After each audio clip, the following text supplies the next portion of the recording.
Rembobinons juste un an en arrière. Un an. Janvier-février 2020, la Covid-19 surgit.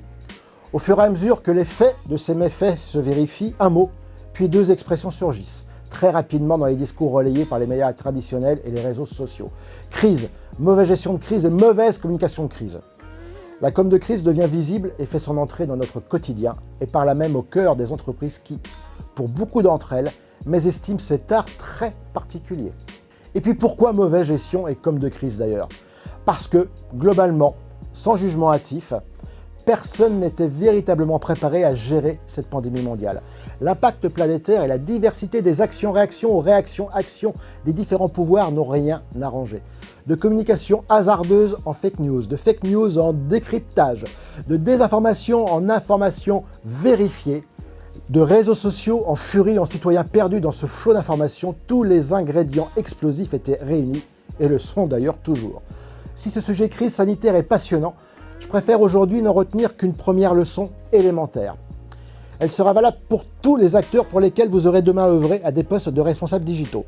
Lorsqu'une crise surgit, elle a dans un premier temps toutes les chances de devenir incontrôlable si vous n'avez pas mené en amont une étude préalable de risque. Vous en doutez? Pour vous éclairer, déjà ces statistiques. Près de 35% des crises qui éclatent naissent à cause d'erreurs de communication ou de marketing. La faute à qui, à quoi? Le plus souvent à des contenus. Des mots et des images mal utilisés, maladroits, blessants, publiés au mauvais moment.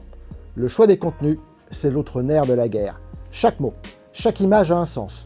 D'où cette équation indispensable à peser. Anticiper les scénarios potentiels de crise égale cartographier les risques, plus mener une veille pertinente, plus analyser les contenus et les publics, plus préparer des contenus de réponse.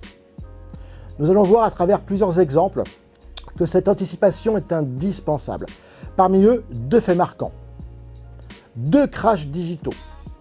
Les polémiques qui ont frappé le slip français et Dolce & Gabbana. Nous les disséquerons avec attention, dans l'esprit d'une enquête presque policière, avec en tête toujours ces deux questions. Comment est-ce arrivé? Et surtout, pourquoi? Allez, partons pour une plongée au cœur d'un monde de bruit et de fureur, au cœur des océans de crise digitale. Et voilà, c'est fini pour le premier épisode. Je vous donne rendez-vous pour le deuxième épisode qui ira encore un petit peu plus loin dans la communication en crise.